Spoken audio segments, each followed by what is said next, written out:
Hello दोस्तों, तो कैसे हैं आप सब। मैं आशा करता हूँ आप सब ठीक होंगे। और ये कहानी है एक आलसी व्यक्ति का। जैसे हम आलस करके अपनी ज़िंदगी को खुद ही ख़राब करते हैं, तो ऐसे ही ये कहानी एक आलसी व्यक्ति का है। तो चलिए बढ़ते हैं कहानी की ओर। कहानी आप पूरा सुनिएगा, आपको बहुत अच्छा लगेगा। और अगर आप मेरे चैनल पर नए हैं तो प्लीज़ मेरे चैनल को सब्सक्राइब कर लीजिए।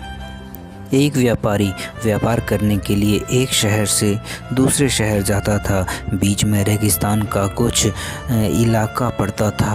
वह आदमी एक नेगेटिव सोच वाला इंसान था। हमेशा शिकायत करता रहता था कि मेरे पास ये नहीं है, मेरे पास वो नहीं है, मुझे इस चीज़ की कमी है। एक दिन वह रेगिस्तान से गुज़र रहा था, तभी उसकी पानी की बोतल खाली हो जाती है।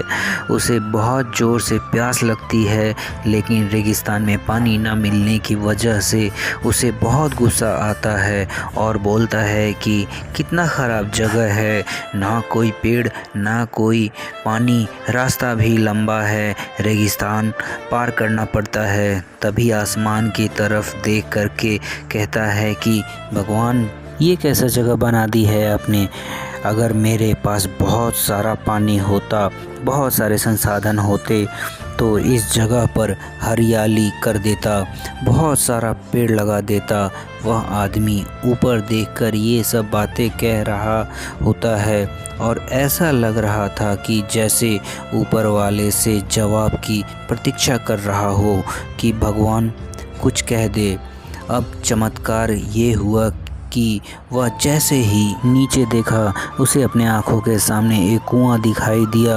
वह पूरी तरह से घबरा गया, क्योंकि उसने कभी भी उस रेगिस्तान में कुआं नहीं देखा था। वह कुएं के पास पहुंचा और देखा कि कुआं पूरी तरह से पानी से भरा हुआ है, परंतु वह आदमी नेगेटिव सोच वाला था और हमेशा शिकायत करता रहता था।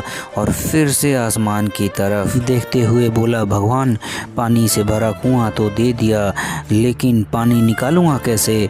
तो इस बार जब वह नीचे देखा तो फिर से चमत्कार हुआ। उसे कुएं के पास रस्सी और बाल्टी दिखाई दी, लेकिन आदमी फिर से ऊपर देखा और बोला, भगवान, अब इस पानी को ले जाऊंगा कैसे। तभी उसको एहसास हुआ कि जैसे उसके पीछे कोई है। वह पीछे मुड़कर देखा तो एक ऊंट खड़ा हुआ होता है। वह पूरी तरह से घबरा गया, सोचने लगा कि ये सब तो सच में होने लग रहा है। मैं बातों बातों में कह तो दिया, अब मुझे यहाँ हरियाली करनी पड़ेगी और पेड़ लगाने की जिम्मेदारी लेनी पड़ेगी। आदमी को पानी से भरा हुआ कुआं भी मिल गया, बाल्टी और रस्सी मिल गई, पानी को ले जाने के लिए ऊंट भी मिल गया, सब कुछ मिल गया। अब वह आदमी सोच रहा था कि ये मैं बातों बातों में क्या बोल दिया, ये तो गड़बड़ हो गया। अब वह तेज़ी से दौड़कर भागने लगा। वो भाग रहा था, उस जिम्मेदारी से बच रहा था।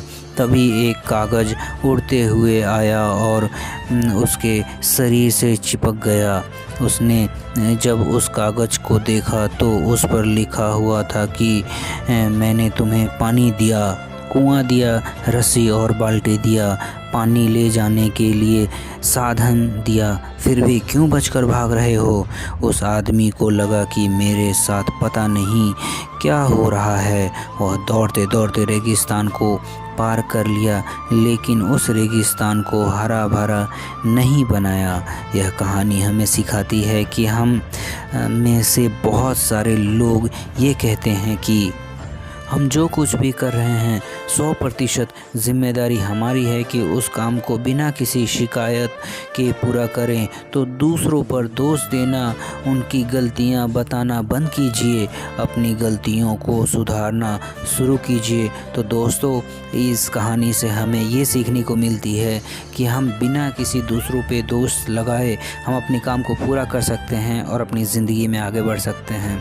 तो दोस्तों, ये कहानी अपने दोस्त, अपने सबके साथ शेयर कीजिए और लाइक कीजिए और कमेंट कीजिए और बताइए आपको ये कहानी कैसी लगी। धन्यवाद।